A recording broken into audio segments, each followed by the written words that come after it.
Eu sou o Pedro Mendonça, sejam bem-vindos a mais um episódio da terceira temporada do Vantagem Posicional.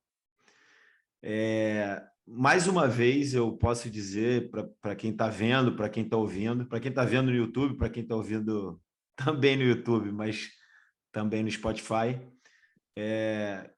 que eu estou tendo mais uma vez a sorte de receber um grande amigo que o meio do futebol me proporcionou conhecer e levar para a vida, né? Tenho certeza que vai ser um episódio muito rico para quem estiver participando, inclusive eu. E sem mais delongas, o convidado de hoje do Vantagem Posicional é auxiliar técnico da equipe Sub-20 do Botafogo de Futebol e Regatas. Seja bem-vindo ao Vantagem Posicional, Thiago de Camires. Fala, Pedrão. Um salve aí para os amigos do YouTube, do Spotify, do Vantagem Posicional. Mandar um abraço desde já para o Camilo, né, que não vai estar presente nesse episódio, e seria uma honra trocar essa ideia com ele também. E já parabenizando também pelo canal, né? Sou ouvinte, ouço mais lá no Spotify, né? Por esses caminhos aí que a gente percorre aí no mundo do futebol, e sempre tem muita viagem, então eu escuto muito no Spotify, né? Sou ouvinte assíduo, então tá muito legal. Dar os parabéns para vocês, que Vantagem Posicional se perpetue aí por muito tempo. Amém, amém. Amém, Thiago. Para quem está ouvindo também, às vezes, esse não é o primeiro episódio que eu faço sem o Camilo, né? Assim como acontece de vez em quando nos episódios do podcast que a gente faz em espanhol, justamente pelos compromissos, né, externos aos podcasts que a gente tem. Nesse momento agora o Camilo ele tá dando treino, então por isso ele não pode estar aqui com a gente. Mas enfim, seguindo, Tiago, eu vou fazer a primeira pergunta para você. É uma pergunta transversal, né? Até quando eu te fiz o convite para participar do episódio, eu já te falei mais ou menos quais seriam essas duas perguntas, porque a gente entende que também é legal para quem está ouvindo, para quem está participando, entender como foi esse percurso da pessoa que está aqui com a gente. Então, conta aí para a gente, como é que foi essa trajetória do Thiago desde o início. Eu sei que você foi praticante de futebol. Segundo alguns, era bom de bola, e eu sei que ainda hoje é bom de bola. Então, como é que foi esse teu percurso aí, do Thiago praticante, né, quando era criança, até o Thiago hoje auxiliar técnico de um grande clube do Brasil? Se eu fosse bom, tava rico, né? Então, bom eu não fui. Foi mais ou menos. Então, assim, comecei a jogar desde muito cedo, né? Fiz o percurso da base toda, né? Joguei no América, joguei no CFZ, e cheguei a me profissionalizar lá no CFZ, que era um clube que não existe mais, que era um clube que o Zico que era o presidente. Mas chegou no momento ali que não tinha tanta, né, financeiramente não era bem recompensado, já ali, né, meus amigos já trabalhando, ganhando bem, eu ali naquele, ainda atrás do sonho ali, né, jogando ali pelo amor ao futebol e querendo, tinha amor por jogar ali, né, tinha muita vontade. Mas aí eu fui vendo que as coisas estavam ficando mais difíceis. Graças a Deus eu já fazia a faculdade de educação física junto com a minha profissão, né, que eu já era profissional. E fiz até antes de educação física, fiz um ano de comunicação social, fiz um ano de jornalismo. E quando eu parei de jogar, eu estava me formando. Aliás, eu me formei ainda jogando, assim. Então, e nesse período que eu parei de jogar, eu sabe aquela desiludida, fala, pô, não quero mais saber de futebol, vou estudar, vou dar aula de personal trainer. Então, nesse momento, eu achei que eu não fosse mais trabalhar com futebol.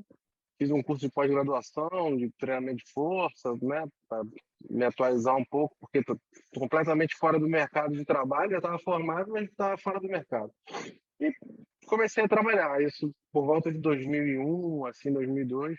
Cara, aí em 2004, um grupo de empresários aqui que tem uma empresa de marketing esportivo, abriu umas clínicas de futebol da CBF, né? Que eram lá na Granja Comari, e essas pessoas são meus amigos pessoais, e me convidaram para trabalhar. E aquilo ali, sabe, pô, me despertou de novo o interesse no futebol, e, óbvio, nunca deixei de amar o futebol. E dali, então, aconteceram algumas clínicas dessas que eu trabalhei, tive contato com alguns funcionários lá da CBF, alguns treinadores da base lá também, trocando ideia, e aquilo ali me despertou de novo o interesse em voltar a trabalhar com futebol. Aí eu fiz um curso de pós-graduação em Ciências de Futebol, né, na UFRJ, até o Giver, que foi o Guilherme Torres, que fez aí um episódio com vocês, foi meu companheiro de curso. E paralelamente, esse mesmo grupo que fazia essas clínicas da CBF trouxe a patente da FCB Escola, da escola da Academia do Barcelona, para o Brasil. E então, como eu já estava em contato com eles abriram um coach clinic lá, né? E eu fiz. E aí começaram as clínicas, né, da FCB Escola, já sempre com um diretor metodológico vindo lá do Barcelona para dirigir, né, a clínica. Então a gente já teve contato já com os funcionários, e a partir daí a gente, né, eu falo a gente porque você também fez parte desse processo, a gente mergulhou de cabeça, né, nessa metodologia, e que eu digo para todos que, por mais cursos que eu fiz de futebol, foi a grande base da minha formação, né? Ali a gente viveu um ambiente riquíssimo, né? Em todos os sentidos, né? De conteúdo, de ordem, de tudo. A gente, eu lembro que eu já coordenava uma das sedes, né? Que tinham duas sedes aqui, a FCB Escola, e que eu recebi por diversas vezes ali na minha sala funcionários de clube de base querendo saber da metodologia, querendo saber como é que as coisas funcionavam, donos de outras escolas. Então foi uma escola que gerou muito barulho, né, no bom sentido, aqui, né, e foi um lugar de muito aprendizado para todos nós, né? Tivemos contato, né, fomos imergidos, né, de maneira de cabeça naquela metodologia ali. Vimos na prática, né, óbvio que num ambiente de escola, mas como as coisas ali funcionavam, como a gente moldava comportamentos através de jogos, dos constrangimentos, como que um constrangimento ali limitava um comportamento e fazia emergir outro. Ali a gente viu na prática as coisas funcionavam, como as coisas funcionavam, e como meninos ali de um nível de escola de futebol conseguiam absorver essa maneira de jogar, que é uma maneira muito singular, né? Então é nítida a diferença ali, né? Então foi muito legal. Então eu trabalhei ali por 4 anos ali na escola, e quando eu saí da escola, já estavam ali nos anos finais da escola, o mesmo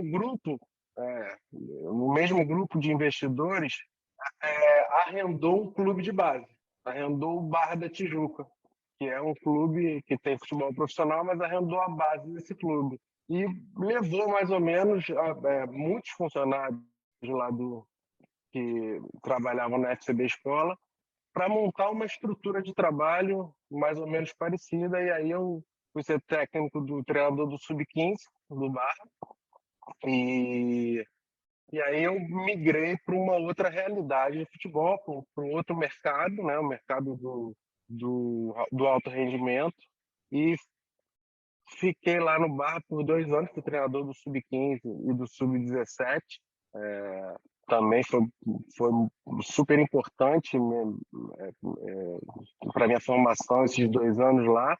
E aí, assim, a gente conseguiu manter ali, transferir para lá alguma coisa da metodologia, e a gente também teve que se adaptar de alguma forma à nova realidade que era, principalmente em relação à dimensão física do jogo, né? Porque na escola a gente não tinha nenhuma preocupação em relação e obviamente não era para ter, em relação à dimensão física no jogo, já ali, né?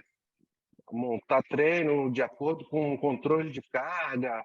Eu tive também a felicidade lá, a gente montou uma estrutura muito boa de ter o acompanhamento do controle externo de carga, né, por GPS. Então, vivenciei ali o que cada atividade, né, representava fisicamente, né, de número, de quantidade. E foi bastante rico para mim essa experiência lá. E no final de 2018, né, quando eu terminei a minha temporada lá no Barra, eu tive um convite para trabalhar de auxiliar técnico no Sub-20 do Botafogo. E desde novembro de 2018 eu estou lá até hoje, né? Uma outra função de auxiliar técnico, né? Não é a mesma coisa que treinador, mas também né, tem seu lado positivo. Eu estou em contato com outros treinadores, né? No dia a dia, né? Na maneira de trabalhar e absorvendo muita coisa boa dos outros treinadores. Também lá no Botafogo é um clube que te dá muito acesso ao futebol profissional. Então, eu pude acompanhar de perto o trabalho de muitos treinadores que passaram pelo profissional do Botafogo. E é isso. Estou lá, estou feliz lá, tenho boas perspectivas no clube. Né? Já tem, as pessoas conhecem meu trabalho, já tenho prestígio no clube. E agora, mais do que nunca, né, acho que a perspectiva do clube também é muito boa, né, com a entrada com a transição para a SAF, com um investimento alto que né, vai ter um olhar também, né, para a base, que já foi divulgado. Então, eu acho que só tem a enriquecer essa caminhada lá no Botafogo. Muito legal, o Thiago. Assim, claro, nós somos amigos, né?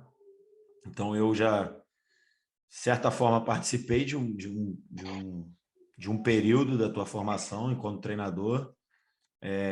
Para os que não sabem, você foi meu coordenador também na FCB Escola. Pude aprender muito com você. E você tinha falado, você falou um detalhe bem interessante que me fez lembrar de algumas coisas. Quando você falou que muitos profissionais de clubes grandes e tal te procuravam na época, né? Eu lembrei também de jogadores, né, de atletas que fizeram parte desse contexto. Um deles, por exemplo, agora é o Verton, que está no sub-20 do Flamengo, e é um jogador que está extremamente valorizado, com uma multa rescisória de muitos milhões, e que participou desse contexto, né?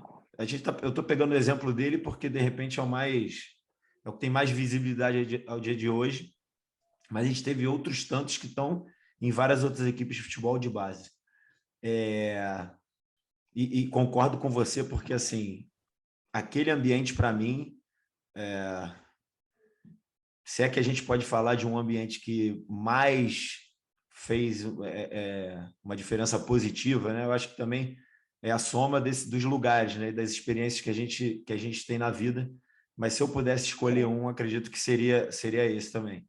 Porque isso é uma coisa que eu já falei em outros episódios do Vantagem Posicional também, me fez enxergar não só o futebol desde um prisma novo e diferente, mas a vida também. Eu passei a ser uma pessoa totalmente diferente, sabe? No trato em casa, na época que comecei a trabalhar lá, morava com meus pais ainda, na maneira com que enxergava algumas situações do cotidiano. Enfim, isso tinha total influência ali no meu trabalho, né? Assim como no seu trabalho também. A gente foi influenciado de maneira muito positiva por aquele contexto, e isso é algo muito comum na fala de grande parte da galera que teve com a gente lá, né? Por exemplo, o Roberto também, que já foi convidado aqui, que hoje é treinador do Sub-20 do Bangu, o Lucas, que é um amigo pessoal nosso, que hoje é professor do Colégio Corcovado, enfim. E Tiago, assim, dando sequência aí às... Ô, Pedro, Pode falar, pode só falar. te, só te interromper aqui. E eu falei mais sobre as questões ali do trabalho do treinador de campo, né? Mas, Claro, assim, sem falar a metodologia era toda pautada em valores que eram expostos ali de maneira muito clara, né? Assim, então, pontualidade era uma coisa impressionante, né? Assim, nada atrasava, nem para começar, nem para terminar. É, e aqui no Brasil, principalmente no Rio de Janeiro, isso é uma coisa que é ninguém difícil. está acostumado, né? É um choque de realidade para todos. Parece que é uma coisa simples, mas não é, né? Inclusive a atuação em cima da educação dos pais, que eu achava espetacular, né? A gente não estava ali só formando os jogadores, né? Então, para que aquele ambiente fosse favorável para a formação de jovens jogadores, né? Para o início da formação de jovens jogadores ou de indivíduos, não, de indivíduos, né? É, era extremamente necessário que os pais se comportassem de maneira civilizada, que parece que também é normal, mas quem conhece o mundo do futebol sabe que não é, dentro daquele ambiente, né? Então ali era inadmissível que qualquer pai, a gente tinha um campeonato interno, né? Onde o clima ficava mais quente. A gente tinha um campeonato interno. Hoje eu estou ali no sub-20 do Botafogo, né? Disputando ali Campeonato Brasileiro, e a gente fala assim, não, mas quando você está ali é sua Champions League, né? Você está ali, está num ambiente de competição, não interessa onde é, em que nível que é. Aqui está ali, todo mundo quer vencer. Então ali tinha uma preocupação em relação a que os pais falavam para os árbitros, como os pais se dirigiam aos filhos, né? O que os pais falavam ali, os diretores, né, os coordenadores ficavam próximos, orientavam, os pais recebiam uma cartilha e a gente acompanhou, inclusive, crianças que foram, não foram muitos casos, foram pouquíssimos, mas crianças que foram convidadas a se retirar da escola por causa de mau comportamento dos pais, né? Então, só para enaltecer, falar mais sobre, sobre a escola, sobre essa formação nossa durante esse tempo lá na escola. Não, e é muito pontual isso que você falou, porque eu lembro, acho que você vai lembrar também, se a gente fizesse um comparativo entre os novos pais das primeiras categorias, tipo sub-7, sub-9, e depois os sub-11, 13, que já estavam há mais tempo ali no contexto, era engraçado, né? Porque normalmente os pais que tinham esse comportamento mais exaltado eram os pais dos mais novos, porque, claro, era um ambiente novo, não só para as crianças, mas para os pais também, né, cara? É complicado para você gerar e gerir suas emoções ali em algo que você está vendo teu filho fazer. De certa forma, teu filho está exposto, porque está todo mundo vendo, né?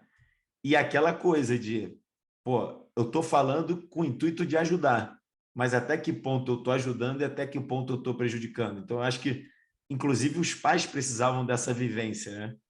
E como você falou, foram casos de bem pontuais, mas realmente houveram casos aí que pais não puderam permanecer porque não conseguiram O se pai, o habituar pai, àquilo. o pai, o pai é obrigado a entender ali, de uma forma ou de outra, que o filho dele, naquele ambiente, naquele tempo que está lá, não é o mais importante da vida, né?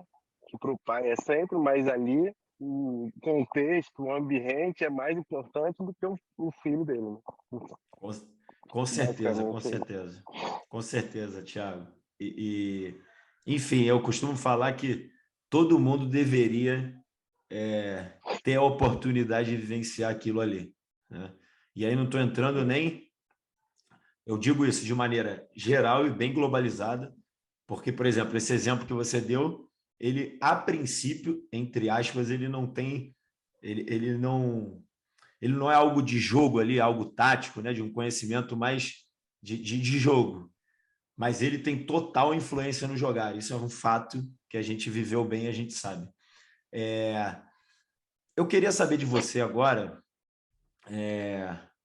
e eu acho que essa tua primeira fala nesse início aí de episódio vai condicionar muito a tua opinião, acredito que sim, que é o que para você, para o Thiago de Camilles, o que é saber de futebol, Thiago? Essa pergunta é fácil. Sabe o que que é? Como é que quer entender de futebol? É só nascer brasileiro. Todo brasileiro entende de futebol. Nasceu brasileiro já entende, entendeu? Acabou. Não, tô brincando, porque... Mas é. Você sabe que até hoje eu jogo minha pelada, tem a minha sagrada pelada de sexta lá, tem um grupo grande de amigos e, obviamente, apaixonados por futebol. E, assim, todos sabem que eu sou treinador, então, né, eu gosto muito de falar de futebol com todos, inclusive fora do ambiente de trabalho. Então, todo mundo ali, né, papo ali de futebol, corre solto. E, obviamente, todos acham que entendem, né? Todos acham que entendem, porque assistem futebol desde que nasceram, né? Jogam futebol desde que nasceram. Nossa cultura de futebol é enorme, então, é, e realmente entendem, né? Entendem. Só que de uma maneira diferente, não é uma maneira mais simples de ver o jogo. São bem, quem quiser ser bem informado é bem informado, né? Então eu escuto todo mundo. Às vezes você até, opa, isso aí que você falou, né? Faz sentido e tal, mas não é como a gente vê o jogo, né? A gente vê o jogo de uma outra maneira, né? A gente ali é uma maneira mais simplista de enxergar o jogo. A gente vê de uma outra perspectiva, né? Sobre uma outra perspectiva. Mas eu pensei muito, cara, porque eu assisto os outros episódios e sabia que você ia fazer essa pergunta para mim, porque você faz para todo mundo, vocês fazem para todo mundo. Eu pensei muito como responder, né? Então, eu assisti o do Guilherme e o do Roberto, e eles foram para um caminho é, mais filosófico, né? Falando de valores, né? Falando como o lado psicossocial interfere no jogar, né? Como não separar, encarar o futebol como um indivíduo sendo o centro do processo ali e tal. E eu concordo com absolutamente tudo que eles falaram, tudo que foi falado. Também acho que a gente não pode separar o futebol da sociedade, obviamente. São indivíduos que estão na sociedade, que praticam futebol. Mas eu escolhi falar sobre um outro aspecto, sobre o aspecto prático do treinador, né? Então, o que é entender de futebol para um treinador? E eu acho que aí existem vários aspectos para o treinador de o que é entender de futebol, né? Como que um treinador pode ser um bom treinador, na minha opinião, né? Como que você fala assim, esse treinador entende? Eu acho que tem realmente vários aspectos. Eu acho que, primeiro, o treinador, onde que eu acho que está o talento do treinador? Onde que eu acho que está no observar. Eu acho que o observar é o grande talento do treinador. Porque, assim, é como um advogado. O advogado estuda, né? O treinador também estuda. Então, o advogado estuda lá as leis. As leis são as mesmas, né? Para todos os advogados que estudam, né? E o futebol tem os conteúdos, né? Que são os mesmos para todos que estudam. Hoje, né, com a facilidade da internet, se você quiser, você assiste todos os treinos do Guardiola. Você tem acesso aos treinos do Mourinho, do Klopp, a quem você quiser. Então, todo mundo tem acesso a muita informação, muita coisa boa. Tem como você vai reproduzir isso já é uma outra coisa, né? Qual o seu contexto, muitas coisas têm que ser levadas em consideração. Mas o observar não é o mesmo para todo mundo, né? E o futebol é um jogo muito multifatorial, né? Então, o acaso está muito presente. Então, você observar ali o que é padrão de comportamento, o que é o acaso, né? O que é estratégia, o que aconteceu pelo simples fato do jogo ter demandado naquele momento, né? O quão rápido você observa, né? Porque tem gente que olha e consegue ver. Tem gente que olha e vê na mesma hora. Então, isso é entender de futebol para um treinador. E fora isso, né, é um trabalho árduo e duro que tem muitas funções. Você precisa ser um bom observador e você precisa saber montar bem, estruturar o seu microciclo, montar a sua sessão de treino. A gente aprendeu a dar muito valor a uma sessão de treino lá na FCB Escola, né? Como uma sessão de treino é valiosa, como se precisa estudar uma sessão de treino, né? Como as progressões, os constrangimentos, o comportamento que você quer mudar, em que fase,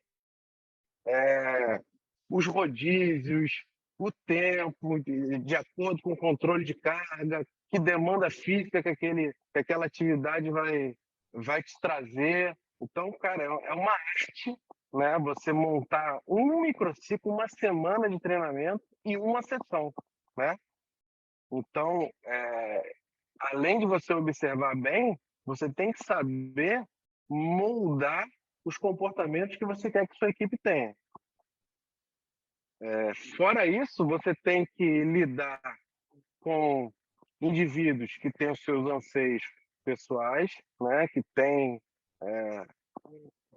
principalmente na base, né? Que tem ali as suas vontades próprias, né? Os seus egos, as suas vaidades, e tem que transformar tudo aquilo ali em um desejo comum, né? Um desejo de bem comum, né?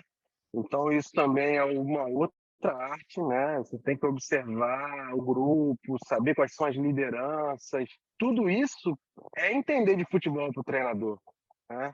Lógico que você hoje, num clube como o Botafogo, você conta com uma equipe multidisciplinar, você tem psicólogo, você tem nutricionista, tudo isso ajuda você a dilui um pouco mais a sua responsabilidade, mas no final a responsabilidade é do treinador, né? Então, montar estratégia, né? De acordo com o adversário, enxergar a estratégia do adversário, né? Analisar o adversário, identificar o que é padrão, o que não é. Será que o adversário vai repetir essa estratégia? O que eu posso fazer para combater essa estratégia? Afinal das contas, é um jogo que o objetivo é ganhar, né? Então, tudo isso influencia no final, e entender de futebol para o treinador é fazer tudo isso, promover um ambiente. Eu preciso promover um ambiente saudável de treino, em que todos estejam felizes. Olha quanta coisa que significa entender de futebol para o treinador. E aí a gente vai pra pelada lá e o cara acha que fala, pô, não inventa, bota os caras pra jogar lá e tudo certo, né? E, e esses acham também que entendem, né? E eu, todo dia que eu vou dormir, eu me pergunto, o que eu tô fazendo dessa profissão? Porra, que profissão difícil, cara. E durante o jogo, a gente acaba um jogo esgotado, parece que jogou, aquela pressão, aquela adrenalina. E eu fiz um ano de comunicação social, Pedrão, podia ser comentarista, profeta do acontecido. Acabou lá, fala, o time jogou assim, assim, sabe que beleza. Mas tudo bem. Pô, Thiago, eu gostei muito dessa tua resposta, porque de fato é uma resposta que, como você bem disse, ela vai num caminho um pouco diferente do que tem sido habitual aqui nos episódios. É, inclusive, eu acho que se perguntassem para mim e para o Camilo, se fizesse a mesma pergunta para mim e para o Camilo, eu acho que a gente teria de repente ido por um outro trajeto ali. Mas eu concordo muito com tudo que você levantou. E realmente, às vezes eu me pego pensando nisso, que foi o teu final aí, a tua frase final. Como é difícil ser treinador, né, cara? E ser treinador é muito difícil. Ser treinador é muito difícil porque, no final das contas, você é o líder do processo, né? No final das contas, a gente sabe que a gente vive numa sociedade em que não se valoriza muito o processo, mas sim o resultado final desse processo. E aí o resultado final, eu coloco entre aspas, porque ele é sempre pautado no perder, vencer ou perder, né? Então já aí já está um pouco deturpado. E a gente acaba acaba sendo uma profissão que é muito, de fato, ela está fragilizada em algum momento, porque a gente sabe que é natural, nem sempre você vai ganhar. Inclusive, é muito difícil ganhar, né? O normal é que você perca mais do que ganhe, porque se a gente for contar que a gente só pode ter um campeão, com o pensamento da grande maioria, todo o resto é perdedor, né? Então, é uma profissão que ela está aí sempre no teto de vidro. Teve uma história engraçada, inclusive foi ontem, né? Você estava falando dos teus amigos de pelada, e ontem eu estava pegando o Uber para ir pro clube, para as Laranjeiras, né, para o Fluminense. E aí eu peguei o motorista de Uber e tal, e a gente começou a conversar sobre futebol. E aí ele pegou se eu não me engano, foi até no Fla-Flu agora, e eu acho que o motorista era flamenguista, e ele começou a falar mal da substituição do Paulo Souza, treinador do Flamengo, que para ele não deveria ter tirado o Arrascaeta e tal, e ele deu os motivos dele. E aí eu falei, poxa, mas olha, eu trabalho com futebol, né? E assim, no meu dia a dia eu vejo que tem muitas coisas que influenciam e que podem influenciar na decisão de um treinador e na decisão do staff técnico, porque assim, muitas das vezes não é uma decisão só do treinador, embora o treinador seja a pessoa que vai ali, né, ter a última palavra, mas na grande maioria das vezes, numa comissão interdisciplinar, ele tem ali a opinião de todos para chegar a um consenso. Eu falei, olha, existe uma coisa que se chama controle de carga, né? Mais ou menos o que você falou lá no início. E às vezes a gente não sabe, mas pode ser que o Arrascaeta, né, no caso, estivesse ali a ponto de ter uma lesão, ele tivesse extrapolado muito ali o limite, né, da carga semanal, enfim. E eu não estou nem falando uma carga mental e tal, que aí a gente já entra mais no subjetivo. E aí o cara ficou um tempo calado e depois ele falou, pô, você tem razão. Eu nunca parei para pensar isso. Mas assim, aí falou, pô, é verdade. Pode ser que tenha acontecido isso. Tem razão. Enfim, mas eu estou falando isso para falar que assim, a grande maioria das pessoas, dos torcedores, para não dizer todos, e é também natural, eles não conseguem pensar dessa forma porque eles não conseguem perceber as coisas, né? Na verdade, eles não conseguem perceber, não. Eles não têm acesso ao que acontece ali no dia a dia e, consequentemente, eles não conseguem perceber. E aí eu vou pegar um gancho no que você falou. Você falou que uma das grandes qualidades do treinador para você é saber observar e, a partir dessa observação, e tirar as conclusões ótimas que vão fazer, que vão ter uma influência positiva, uma influência ótima no jogo. E aí eu faço aquela relação, né, que a gente sempre faz entre olhar e ver. Eu posso estar olhando, por exemplo, um quadro, nós dois estamos olhando um quadro do Van Gogh, eu estou vendo algumas coisas e você está vendo outras tantas, algumas em comum comigo, mas outras muito diferentes. Porque, claro, isso está totalmente conectado às nossas experiências prévias, aos ao nosso estado de espírito atual, enfim. Você, Tiago, eu estou falando toda hora eu vou um Camilo, Tiago de Camilles. É só para explicar aí para quem está vendo que é Tiago de Camilles, tem o Camilo também, enfim.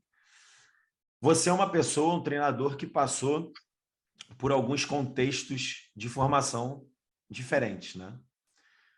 Participou primeiro de um contexto de academia de futebol e depois foi para um contexto de futebol de base, de sub-15, e agora está num contexto de futebol de base ainda, de sub-20, mas é aquela galera ali que já tem contrato profissional e que já está um passo de treinar, de jogar com o profissional, e muitos desses jogadores já fazem parte do elenco profissional. Então, assim, o teu arcabouço aí de vivências foi muito extenso e muito rico, porque você pegou aí crianças de 7 até adultos de 20 anos. Como isso influenciou na tua prática atual?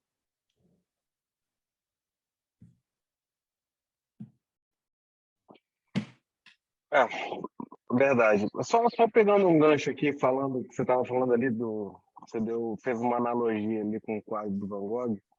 No futebol, quantas vezes você está assistindo um jogo com alguém, alguém fala assim para você? Porque o futebol ainda mais te permite, porque é um jogo caótico, né? É um jogo que não tem direção, que não tem, né? Que as distâncias são muito grandes, que tem muita gente, então é um jogo muito complexo.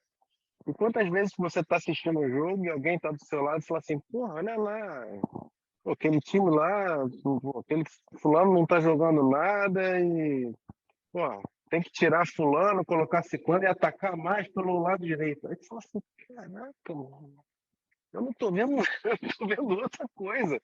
Porque o futebol realmente tipo, depende do seu olhar, depende do olhar que você está, você realmente enxerga muita coisa. Então, por isso que eu falei que o grande talento do treinador, e quando você perguntou quem entender de futebol, é você saber olhar e identificar as coisas muito rápido e muito bem, entendeu? É isso. E a respeito do que você falou agora, né, dessa riqueza de vivência, realmente para mim foi muito bom, assim, e parece que foi assim no tempo certo, né? Quando você acompanha o desenvolvimento de um jogador, desde você já consegue acompanhar uma geração inteira, né? Ou algumas gerações inteiras, porque eu também acompanhei na época que eu jogava, né? De jogadores que começaram e foram até um nível muito alto ou tiveram essa trajetória interrompida, te dá um pouco de vivência para você identificar melhor um jogador que tem projeção, que tem um bom perfil, né? Que tem capacidades boas, né? De chegar e de você, né? Investir energia neles, né? Não só dinheiro, e ao mesmo tempo você sabe as armadilhas que muitos jogadores caíram e que não fizeram com que esses completassem o ciclo inteiro de um jogador de futebol. Então, eu acho que você vivenciar o crescimento de uma geração inteira ou algumas gerações inteiras te dá esse know-how de você identificar esse tipo de coisa. Legal, legal, Thiago. eu acho assim que tudo bem que isso se torna até um pouco subjetivo, né? E aí eu estou até generalizando, mas eu acho que seria, acho que a palavra certa é importante, não sei, mas que todos os profissionais do futebol tivessem um pouco dessas vivências também, sabe? Porque eu acho que as primeiras idades elas te dão coisas que, porra, não sei se são possíveis ter nas últimas idades, sabe? Mais próximas do profissional. E digo até em relação a, e aí pegando o nosso contexto aqui de treinadores, professores, adaptação de linguagem, sabe?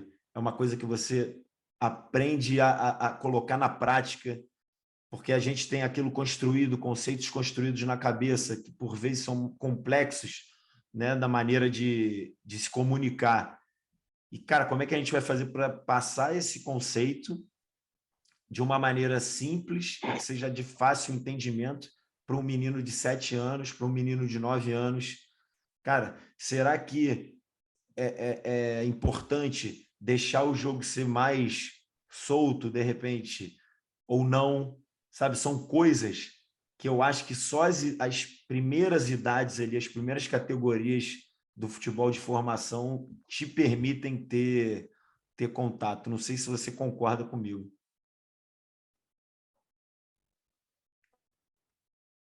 Você entender as faixas etárias que você está trabalhando, né? E o que você tem que se adaptar para trabalhar com cada uma delas, realmente você ter vivenciado na prática te dá uma riqueza muito grande de conhecimento em relação a isso.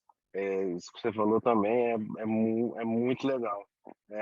Que maneira você tem que acessar um menino de 7 anos, um jovem um adulto de 20 anos que tem filhos já, muitos têm filhos, que tem chefe de família e que tem o sonho que está ali, é, que tem um contrato profissional, já é um jogador profissional, que está muito próximo de mudar a história de vida dele e, ao mesmo tempo, muito distante, porque ele vai passar por um funil que é muito estreito, né? Onde a boca é muito larga e o funil é muito estreito. Então, ele está muito perto e muito longe. Então, assim, realmente, a diferença desses contextos, você trabalhar e tirar o melhor de cada jogador nesse contexto, te dá uma riqueza muito grande na hora de você se comunicar, sem dúvida nenhuma. Legal, Thiago. Eu vou pegar um gancho, porque enquanto a gente está conversando aqui, eu tô. Não sei se você está reparando, eu olho para baixo em vários momentos, porque eu tô anotando coisas, né? Todo fim de episódio eu acabo com uma folha dessas de bloco, toda rabiscada, toda anotada. Lá no início, a gente falou do comportamento dos pais, né? O comportamento dos pais é algo que influencia, né, o jogo da criança, o jogo do adolescente. E aí, quando a gente fala em comportamento dos pais, esse também é um constrangimento, né? Quando a gente fala lá de constrangimentos que estão incluídos ali no ambiente do futebol, naquele entorno, a gente tem os constrangimentos pessoais, de ambiente, da tarefa. Então, nesses constrangimentos a gente tem pressão familiar, né? Como nos constrangimentos do ambiente, né? Como essa criança, esse adolescente, como é a relação dela com a família, se a família pressiona, se ele ali é o bilhete premiado, entre aspas, dessa família, se é ele a pessoa que desde nova ela já recebe de repente um salário até maior que o pai, que a mãe, ele com 9 anos já é a pessoa que é responsável por colocar dinheiro em casa. Olha quantas coisas podem influenciar positiva ou negativamente a cabeça dessa criança. E aí minha pergunta vai no sentido do seguinte, a gente via lá que na nossa prática inicial na FCB Escola, a parte ali, o staff administrativo, mas não só administrativo, né? Todos nós, não só o staff administrativo, mas também o staff de campo, o staff técnico-tático, staff técnico. Ele era muito responsável por influenciar também os pais nesse sentido e por tentar educá-los, né? Você acha que... Eu já me imagino mais ou menos qual vai ser a sua resposta. Mas você acha que também isso é uma demanda dos clubes? E aí, falando já de futebol de formação, até de um sub-20, pegando o teu contexto, porque, como você falou, são jogadores que, em vários casos, já são pais, né? Já tem mais de um filho, às vezes. Cara, como é que é para falar com esse cara, né? Porque eu imagino que seja totalmente diferente, né? Você vai falar com um menino que, sei lá, tem seus 19, 18 anos, ainda mora com os pais e a vida dele é só jogar futebol, e tem outro da mesma equipe que tem os mesmos 18, 19, mas não, ele já tem um filho ou mais de um filho, já tem responsabilidades com os filhos, já tem responsabilidade com a mulher. Então, são contextos dentro de um mesmo contexto que são totalmente diferentes, né? Você acha que também é uma responsabilidade do clube tentar intervir de maneira positiva nesse tipo de situação? Não só nesse tipo de situação, mas de maneira geral no time, nos atletas?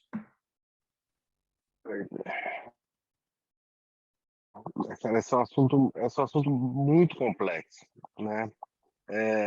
Hoje, o ambiente do futebol, né, da época que você também jogou futebol, da época que a gente jogava, ele mudou muito, né? Mudou muito. É uma outra realidade, completamente diferente. Quando eu jogava, era mais ou menos assim: um jogador tinha que completar toda a sua trajetória de futebol de base, tinha que virar profissional, tinha que jogar na equipe profissional, tinha que se destacar na equipe profissional, para aí sim, né, ter recompensas, né? Lógico que você vai tendo as recompensas ao longo do trajeto, mas a grande recompensa financeira, né, de status ali, ele precisava passar por isso tudo. Hoje, um menino de 14 anos já consegue isso. De 15 anos já consegue isso sem nem ter jogado na equipe profissional. Por quê? As leis mudaram, né? Hoje o jogador precisa ter contrato profissional para jogar no profissional. Então, na nossa época não precisava. Se você tivesse inscrito só no clube, né? Tivesse sua inscrição na federação, você poderia jogar sem contrato na equipe profissional. Tinha a lei do passe, né? Era diferente. Então, isso mudou completamente as relações, sabe? Então, tudo ficou mais precoce no futebol. Tudo ficou mais precoce. E antigamente haviam poucos empresários. Hoje, os meninos, se você vai num clube grande, por exemplo, os meninos do sub-10 todos já têm empresário. O empresário daqui a pouco tá vendo DNA na maternidade e falando com os pais já, entendeu? Como é que vai vendo o perfil físico da mãe, perfil físico do pai, saber se o pai jogou futebol, se a mãe jogou futebol, e já firmar um contrato com o bebê recém-nascido, porque está cada vez mais precoce. E aí, né, a pressão em cima dos jovens está maior ainda, né?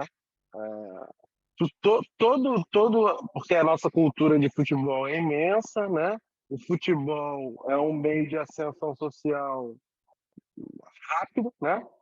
E essa pressão dos pais depositarem nos filhos talvez uma frustração, ou talvez a esperança financeira, ou talvez, né, de status, está cada vez mais precoce, está cada vez maior, né? Os empresários pressionam os jogadores porque também querem resultados e querem ali o produto deles. As redes sociais serviram para também, né, aumentar a visibilidade em cima da base, né, de uma maneira geral, de jogos, em cima dos jogadores. Então, eu acho que hoje é mais complicado ainda, né? E acho que os clubes têm meios, né, para tentar minimizar essas relações tóxicas, né? Com família, com empresário. Mas não é fácil, né, cara? Não é fácil. Os contextos, às vezes, são complicados, né?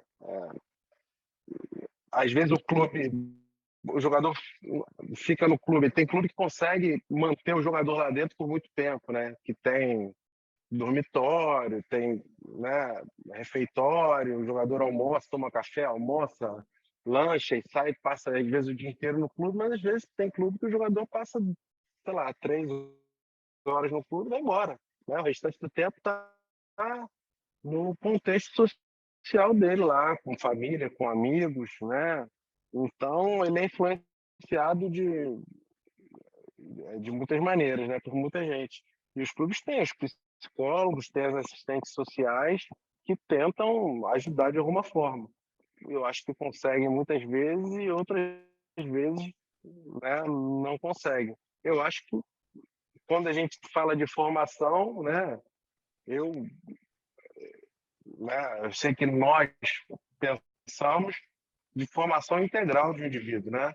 Formação, não só formação de jogador, formação de um indivíduo como um todo, que que ele sai ali daquele local ali como um jogador melhor e como um indivíduo melhor, né? Que a formação dele seja pautada em valores e que o clube seja um agente para isso acontecer.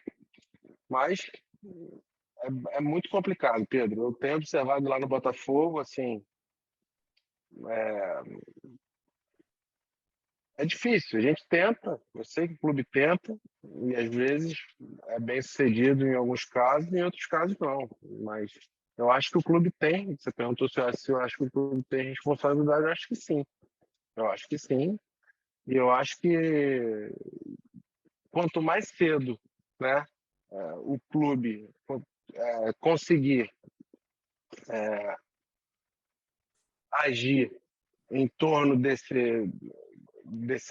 assunto, né, em cima da família, até de educação esportiva ali, que influencia no menino, né, melhor vai ser o que o clube vai colher. Então, acho que desde cedo, acho que o clube deveria se preocupar com essa situação, sim. Pô, Tiagão, gostei pra caramba da tua resposta, E cara. outra, Pedrão, e até pensando de maneira empresarial mesmo, ele acreditar que um jogador, um indivíduo bem formado vai gerar um lucro maior para ele, vai ser um jogador com mais responsabilidade, com uma cabeça melhor, que vai ser vendido para um clube da Europa e vai né, chegar lá e vai se adaptar mais rápido, não vai ter tanta dificuldade, e que vai gerar mais lucro para ele. É acreditar que não é gasto, né, que é investimento. Você está em investimento para formar melhores jogadores e, se forem melhores indivíduos, melhor ainda para o clube. Sem sombra de dúvidas. Concordo 200% com isso que você falou. E enquanto você estava falando sobre o último, né, sobre a última pergunta e tal, respondendo, eu fiz algumas anotações aqui com algumas coisas que você falou, né? Quando você citou que hoje o futebol, o contexto do futebol é muito diferente do contexto que você participou, do contexto que eu participei, né? E eu fiz uma relação com a velocidade das coisas hoje em dia, né? A relação de tempo hoje é muito diferente da relação de tempo que tínhamos antes, muito por conta da internet, né? Hoje, eu sempre costumo dar esse exemplo. Hoje em dia é mais fácil você ler um resumo de um livro do que ler um livro. Hoje em dia é mais fácil você comprar um livro pela internet do que você ir à biblioteca comprar um livro, né? Então, hoje a gente vive numa sociedade em que o tempo, de certa forma, eu não sei se é mais valorizado, mas as pessoas têm um cuidado maior em colocar o tempo. Eu acho que até de maneira demasiada, né? Tudo que demanda um pouco mais de tempo, a gente tem uma tendência a deixar de lado, né? O exemplo de ir no livro. Esse exemplo para mim é fundamental.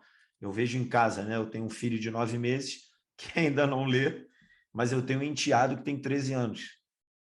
E ele é aquele garoto, como a geração dele, que ele é internet o dia inteiro, é YouTube o dia todo, e tem trabalhos de escola que ele tem que ler o livro, mas ele não lê, ele pega o resumo, porque o ambiente o está condicionando a isso, né? E aí, Tiago, eu vou pegar um gancho numa entrevista, eu não sei se você chegou a ver, uma entrevista do Fernando Gareca, que é treinador da seleção peruana, esteve no Palmeiras. Pelo menos. Ele deu uma entrevista à ESPN, isso aí já deve ter em torno de 3 semanas, de repente um pouco mais, em que ele fala que o jogador sul-americano ele está cada vez menos criativo, segundo o Fernando Gareca, né? Porque, e aí ele dá as explicações dele, inclusive pegando algumas questões sociais, né? E aí eu vou fazer um link com essa fala do Fernando Gareca, no sentido levando para o sentido do erro.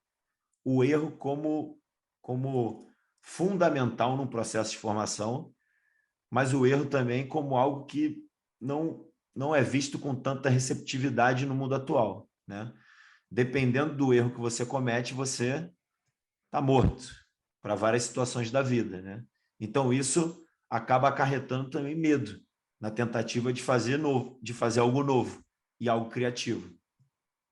Você acha que a dinâmica dessa juventude hoje, aliás, dessa sociedade, a dinâmica que a gente vive, porque, de fato, eu me coloco nessa situação, hoje em dia, quando eu tenho que me concentrar para assuntos que não são, de repente, assuntos de trabalho, assuntos familiares, mas que são assuntos também que são interessantes e que eu tenho que botar, de repente, mais de 15 minutos, eu já fico um pouco inquieto, sabe?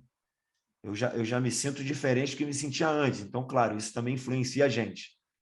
Você acha que isso tem influenciado de maneira negativa a atuação dos nossos jogadores e jogadoras atualmente no futebol? No sentido do seguinte, cara, eu não vou tentar algo novo, eu não vou tentar algo que pode, não sei, ter um desfecho ótimo no jogo, mas também se eu errar, isso pode me matar em relação à torcida ou algo do tipo.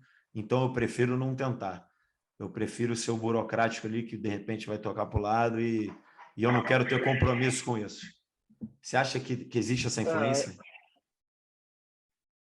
Eu acho que o que você falou da era que a gente vive hoje, do instantâneo, de tudo muito rápido, sem dúvida influencia, sim. Mas eu vou colocar também uma responsabilidade em cima do processo de formação. E falando, eu vou colocar responsabilidade e, ao mesmo tempo, eu vou também defender o lado do treinador. Eu acho que o treinador é muito responsável por isso, e eu concordo com o que o Gareca falou, mas eu acho que o treinador ele é contaminado pelo processo. Acho que o processo está todo contaminado, né? Pelo que eu considero um processo ideal de formação, acho que o processo está todo contaminado. E aí, assim, hoje eu sou parte do processo. E eu posso me pegar, Pedrão, de vez em quando, não conseguindo bater de frente com esse processo e vencer essa luta. Porque o treinador, cada vez mais, e cada vez mais cedo eu digo em categorias mais baixas, ele quer ganhar para aparecer, para poder subir de categoria, para poder chegar um dia no futebol profissional e ser bem remunerado, porque é onde realmente os treinadores no Brasil são bem remunerados, salvo raras exceções. Então, a cultura de resultado, ela aumenta a responsabilidade né, aumenta a gravidade do erro, né? O erro pode te causar um gol, que pode te causar uma derrota, que pode causar a sua demissão, entendeu? Então, assim, o treinador tá ali, é mais um sobrevivente. Assim, eu quero fazer diferente, eu busco fazer diferente, mas muitas vezes eu preciso também me resguardar e preciso entender que eu vivo num processo. Eu acho que, falando do futebol de base, em clubes da Série A do Campeonato Brasileiro, por exemplo, eu acho que isso podia ser diferente. Eu acho que a responsabilidade de um treinador da base de um clube que vende jogadores por milhões, por muitos milhões, que gera lucro de milhões para o clube, e isso está provado hoje por inúmeras pesquisas, que o investimento dos clubes da base é sempre superado pelo lucro, né, de vendas. Então, os clubes geralmente vendem, conseguem lucrar mais com venda do que investem. Então, está provado que quanto mais você investir, mais você vai lucrar. E você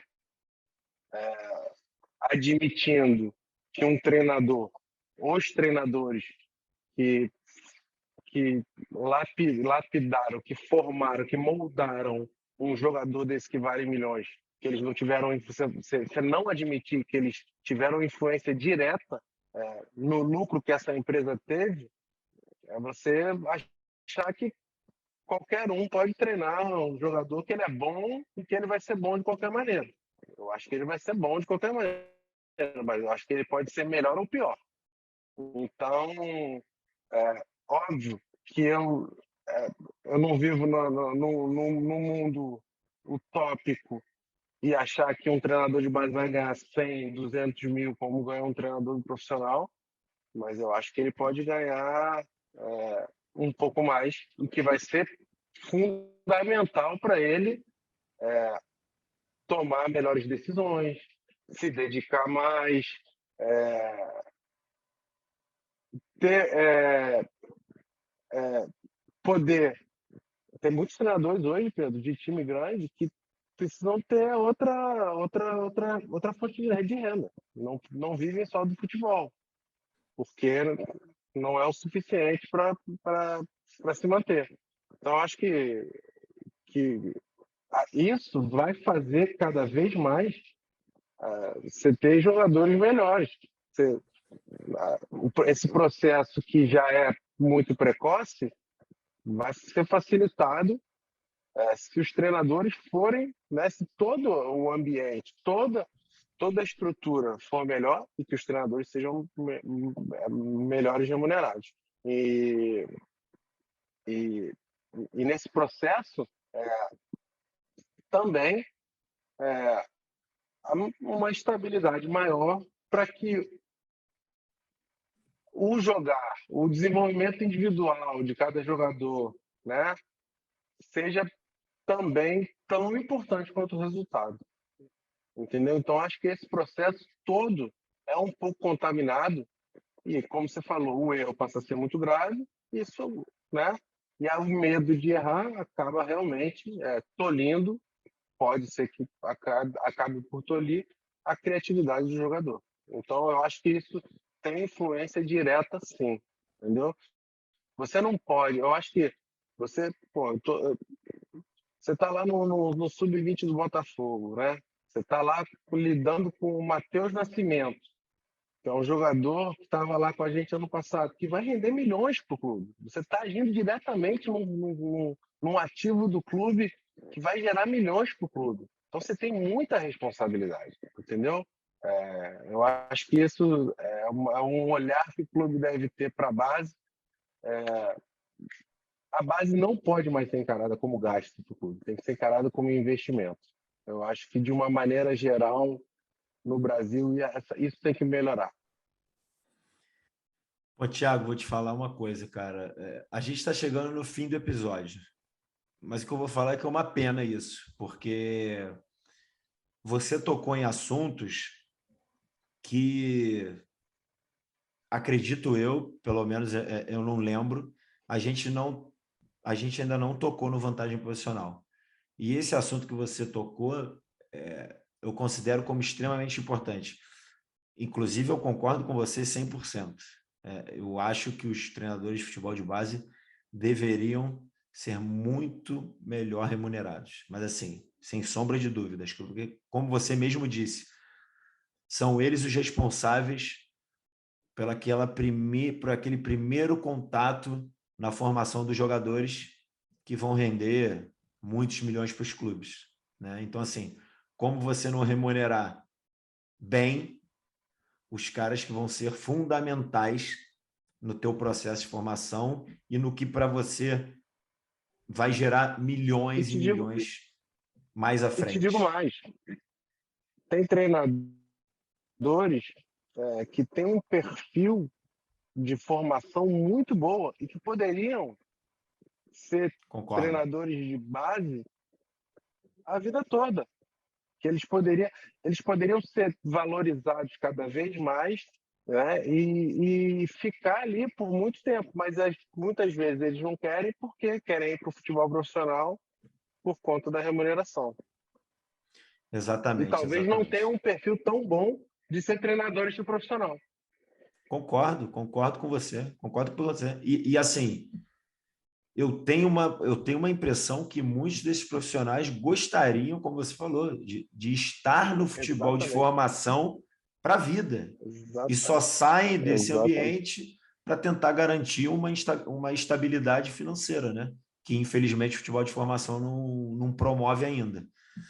Mas enfim, Thiago, queria te agradecer, cara, muito por essa conversa, de coração. Você é meu irmão, você sabe disso.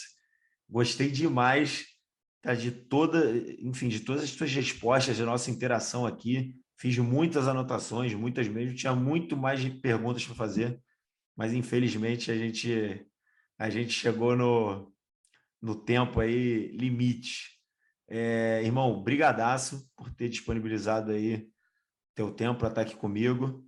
É uma pena o Camilo não ter podido participar dessa conversa. Tenho certeza que ele ia gostar pra caramba e teria Sim. várias perguntas para fazer para você também. Pedrão, eu que te agradeço. Mando outro abraço para o Camilo. Tenho certeza que o episódio vai continuar, né?